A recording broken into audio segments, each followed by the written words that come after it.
Welcome to the second session of our class. Um, we'll talk about social conflict and how it arises. So here we have an image of a conflict curve, which shows that a social conflict arises when two or more persons or groups manifest the belief that they have incompatible objectives and interests.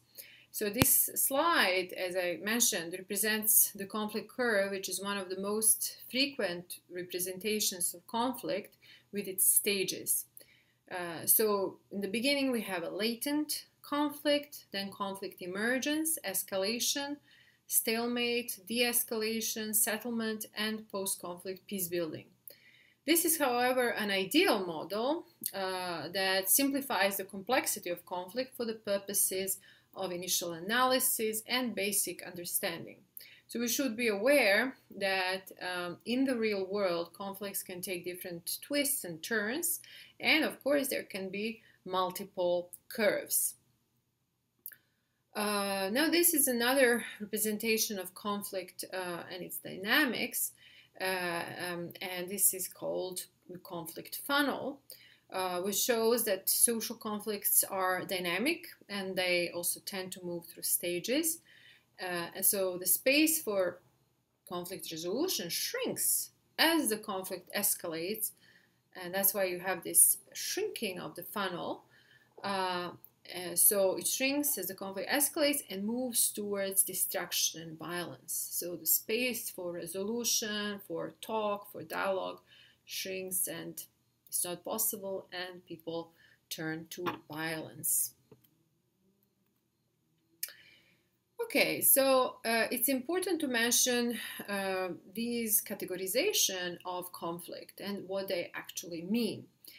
So conflict can be characterized as constructive and destructive. What does that mean? Constructive conflicts are conflicts that are resolved through nonviolent means, such as dialogue, mediation, diplomacy, negotiation. While destructive conflicts are conflicts that involve violence, destruction, killing, and so on. Second categorization is direct and indirect conflicts. So direct conflicts are those that include physical violence and destruction. And indirect conflicts are those that are conflicts that are based on some kind of structural or cultural violence, such as oppression, inequity, racism, nationalism, and so on. And we have the third categorization, which is also important to remember, of conflicts, which are latent and manifest conflicts. And latent means more invisible, so like invisible conflict, and that would correspond to those cultural and structural conflicts, which do not have this necessarily visible outcomes and consequences, but they do impact human lives. And you have, on the other hand, manifest conflicts, which are open conflicts, which are visible, because you can see the violence directly done against some people or some group or property. Social conflicts are universal and also can be beneficial. So they're universal, which means that they exist everywhere. They exist in every society. They exist in every community, and even in families, and even within individual herself or himself. You have some internal conflict. And they can be beneficial. What does that mean? So conflicts are often perceived as negative events, but they can also be positive when they bring about positive social change and challenge some inequities or injustices and status quo.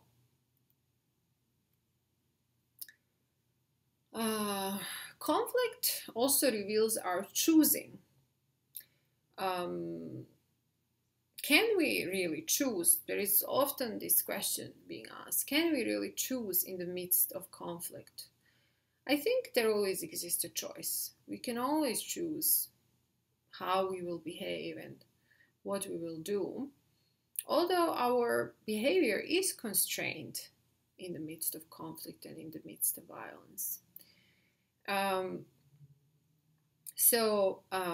Some strategies that we'll discuss later for dealing with conflicts, which actually show our choosing, are accommodation, collaboration, competition, and avoidance. So these are the party strategies on how to approach, how to deal with conflicts.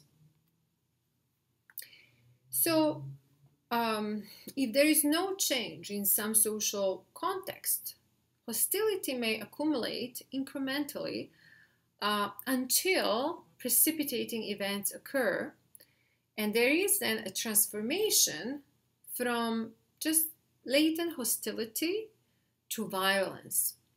So there have to be certain conditions that lead up to conflict. So conflict do not just emerge; they emerge abruptly, but there are certain conditions that precede them, and that are building up over time. So accumulating hostilities until a precipitating event triggers direct violence. That is what usually happens in conflict.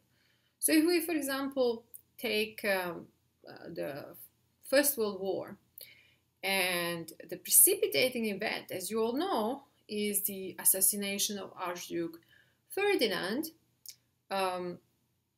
which triggered basically great powers to start conflict. So this should be distinguished from causes of conflict. So this was a precipitating event that triggered First World War, but the causes for the First World War can be found in animosities among great powers, and that's something that preceded this conflict.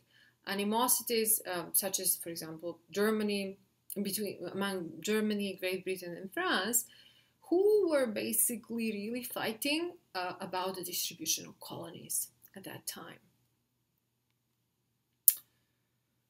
Okay, so now let's talk about conflict in more of an abstract terms in order to understand how it emerges. So this image represents an infinite number of possibilities, ties, and connections among two parties. And two parties are represented as asterisk and hashtag. So these two parties may have infinite interests, values, belief systems, positions. They may differ, they might be similar, but yeah, so this is an abstract representation of two parties in a conflict. So when the very presence of another is a threat, real or perceived, to one actor's existence and to the existence of those with whom that actor identifies, then you have the experience of one particular status of the relationship, which is called conflict. Okay, so you have this asterisk versus hashtag, one party against the other. So here we are, of course, talking about this basic, interpersonal conflict. But you can also look at it as, conflict between two groups.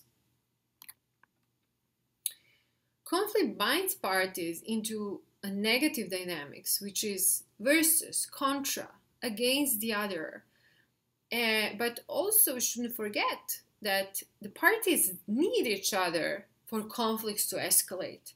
So there is this vicious cycle of escalation where each party reacts to the other's behavior and action. Now, is the disagreement a threat or an opportunity to learn more? Well, it can be both, and it depends on how we approach the conflict. So here we have Galtung's triangle. So let's have a look at the Galtung's triangle, which is an important concept for analysis of conflict, for understanding conflict. Conflict, according to this model, is not one-directional, but each of the elements, as attitude, behavior, or contradiction, can be a starting point of violence. So they are changing and influencing one another. Contradiction of conflict is fed by some attitude, stereotype, fear, distrust, which leads to some kind of a violent behavior. So that's one way to look at it. Galtung says that there is a difference between actor conflict, where you see the parties that are involved in the conflict and where people are aware of some inequity or injustice that they are rebelling against. And there are also structural conflicts where structure is causing problems. So, to understand structural and cultural conflicts, which can also be described as more latent conflicts, which are not necessarily visible right away, but if you analyze them, you will see, certain patterns and the way things are done that are not just, that promote some kind of injustice in the society. So to understand these conflicts, let's look at second Galtung's triangle. So even though structural violence has real victims, it has no real perpetrators. That's the problem. And because there are no real perpetrators, because the structure is set up in a way to perpetrate certain injustices, if there are no real perpetrators, the question of intention does not arise. So to identify structural violence, it is imperative to focus on consequences rather than intentions. So Galtung points out that Western legal and ethical systems have been preoccupied with intentional harm because of their concern with punishing and holding people accountable, holding the guilty party accountable. However, this concern is appropriate for direct violence, for the visible violence, where you see the actors, where you know the actors, who is the perpetrator, who is the victim, but it becomes irrelevant for structural violence. So, in fact, too much concern with catching the perpetrators keeps our attention focused on one kind of violence, allowing the other, more pervasive kind to go unnoticed. Yet, neither direct nor structural violence can go on for long without at least some support from the culture. So, in any given culture, the justification or legitimation of violence can come from a variety of directions, most significantly from ideology, religion, cosmology, but also from arts and sciences. Okay, so these are some aspects of structural and cultural violence, according to Galtung.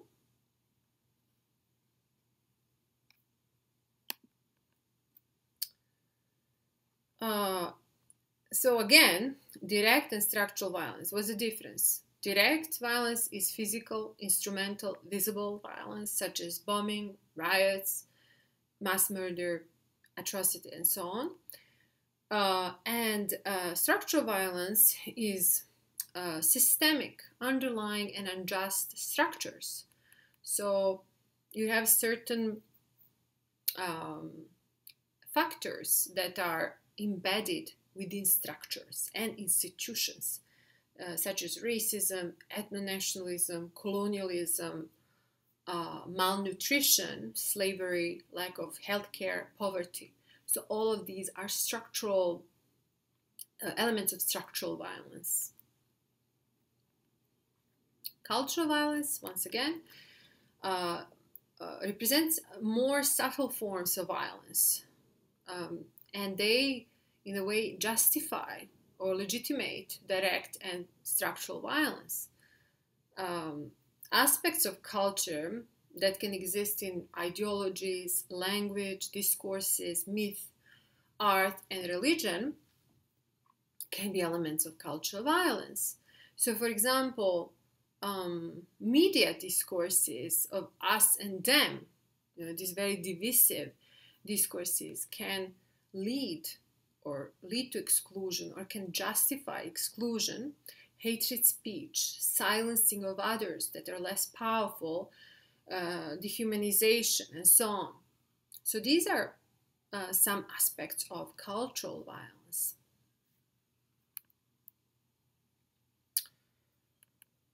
So these three types of violence, according to Galtung, we can visualize using a metaphor from geology. So let's say earthquake could represent direct violence, because you see the shaking of the earth, and it causes consequences, very visible consequences. Then movement of tectonic plates, which is some kind of a process, it can be seen as structural violence. And fault lines, which represent the cracks, right, can represent a permanent condition, which is invisible sometimes, such as, let's say, some beliefs and that underpin our value belief system, that can underpin movement of tectonic plates and eventually earthquake. Okay, so now let's talk a little bit about the theories of conflict resolution. First, it's important to mention realism. According to realism, conflict is about power, competition. Strategies that are used in realist tradition are force, deterrence, coercion. And one of the fathers of realism, of realpolitik, is Morgenthau, with his very influential book called Politics Among Nations, The Struggle for Power and Peace, which is actually a political science book. It's still being used. Nowadays we have Mearsheimer, also known for his book on offensive realism, The Tragedy of Great Power Politics, is a more recent proponent of realism. So realism, this paradigm, the group of theories, have been pretty influential in conflict resolution, and they do they are used to understand conflicts and to analyze conflicts. Second important paradigm or group of theories is our social psychological theories or identity theories. And these theories are looking at why our relationships among groups, among people, why are they locked in a spiral of violence? They're particularly interested in this concept of us versus them kind of a behavior. And main proponents of this theory are Tajfel, Turner, and our very own Korosztelina, who are scholars of identity theories. And then we have also medical and biological theories. So they're saying that the source of conflict is in malignant social psychological processes, deep-rooted beliefs, emotions, traumas. So let's say some proponents of this theory are Vemik Volkan and his chosen trauma theory. Then you have Dollard and Miller, who talk about frustration and aggression theory. And and Freud from psychoanalysis, who basically claims that the source of all conflict are in irrational drives of humans that are often unconscious. Okay, so more recently we have theories that are called that go under the postmodernist paradigm. So postmodernist theories that are represented by Michel Foucault, and for example, he says these kind of theories are very much interested in narratives, in discourses, because how we frame things, how we use the language, actually can control people, and we can circulate power through those discourses, through those narratives, and manipulate people the way we deem fit. And this is especially true for the elites, right, who are using this kind of manipulative strategies. So like language, discourse, public image, that's very important to look at when talking about conflict. And we have, in the end, this last big paradigm or group of theories, which is system theories, systemic theories. And these kinds of theories are looking at the patterns and dynamics that are pulling systems towards conflict or towards resolution. These theories are more integrative, and they take complexity of conflict into account. So one of the interesting theories from the systemic realm is the dynamical systems theory.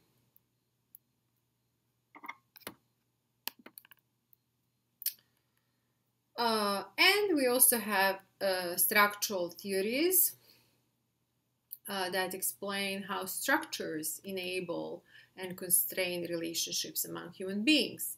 So there is a sort of a dialectic relationship between structures and people.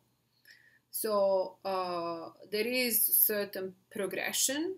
If we look at conflicts throughout human history, there is a certain progression of a society.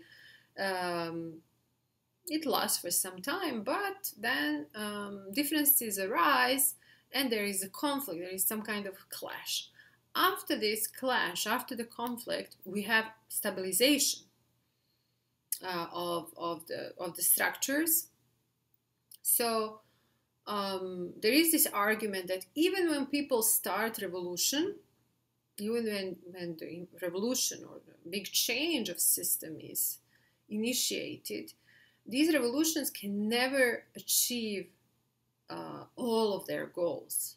So they can never achieve what they aim for because structures tend to overpower them. So structures tend to fall back into the state of, equilibrium. They tend to move towards equilibrium. So this change will be there, change will happen after these big shifts, revolutions, or conflicts and so on. But the change will never be as it was envisioned. And one proponent of this structuration theory is Giddens. And so his theory is important for you to know. You will learn about it later on. But it's important just to know that it exists, and this theory is a social theory of the creation and the reproduction of social systems that we also use in conflict analysis and resolution. So there is a pro-Western view that free markets and good governance contribute to stability and resolution of conflict. So there is this idea of liberal peace and Fukuyama's famous concept of end of history What is that really? End of history.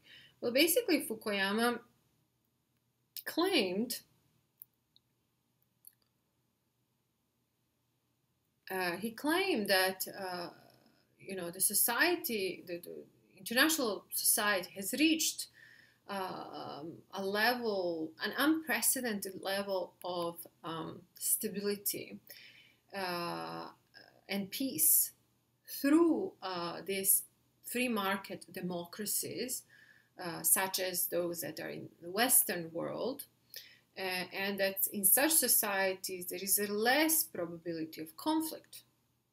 So basically these free open market liberal progressive societies are less prone to conflict than other types of governance and other types of regimes around the world. Well, he retracted that view, Fukuyama, because it's not really correct. So what does it mean? Free markets and neoliberal globalization is hegemonic. It exports certain values that are out of context in various societies, which brings about conflict and disconnect. So there can be an increased inequality. So while there might be less conflicts in those countries that are, in which are more liberal and which follow this free market view, they are this kind of policies that these societies implement can have negative impact and negative consequences on other countries. And when these kinds of values are exported in other contexts and societies, and like most prominent consequence is that they may increase inequality, and especially through cheap labor and even slavery. So you have, because so much emphasis is on free market and profit and building the economy, but the economy can grow only if you have cheap labor. And if you cannot get cheap labor in these Western societies, what these corporations are doing is they're exporting, they're offshoring their companies and using the workers in other countries in which living standard is much lower, and they can pay the workers there less than they would have paid in the Western societies. And that's how they make profit. But this brings about, inequalities, and the conditions of these workers are often very appalling. And, there is a lot of ethical issues with that. So it's not all good, right? This kind of a system. And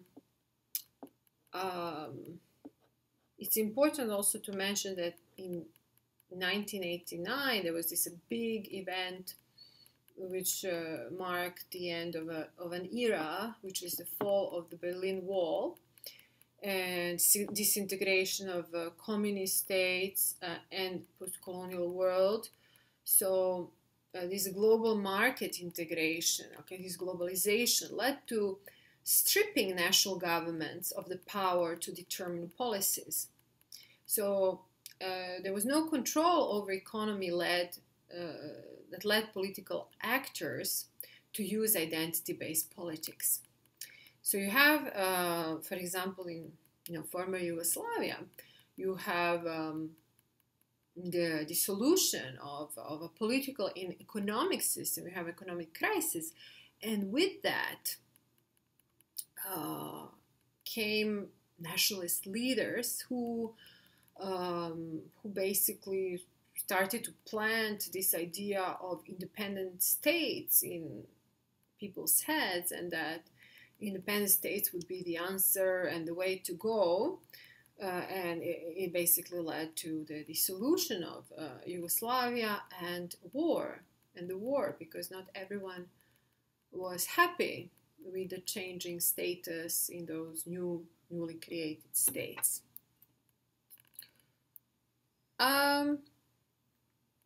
So yeah, as I said, identity politics and nationalism was used in the Balkans, but it's being used all over the world, and especially in the Middle East, where you have these long, protracted, and intractable conflicts. So, what does it mean really? What is identity politics, and how is it used? Well, basically, it means playing the victimhood card. That yes, our side, we are the victims, and the next thing to do is to blame the other side for something. But usually, this other side is less powerful. These are usually outsiders, minorities that become a major problem. And by doing this division within a society, what these political elites are doing is they are hiding their own inadequacies and their own failed policies, unemployment issues, and other things. What identity politics can lead to is scapegoating. Scapegoating particularly of these less powerful groups, of minorities,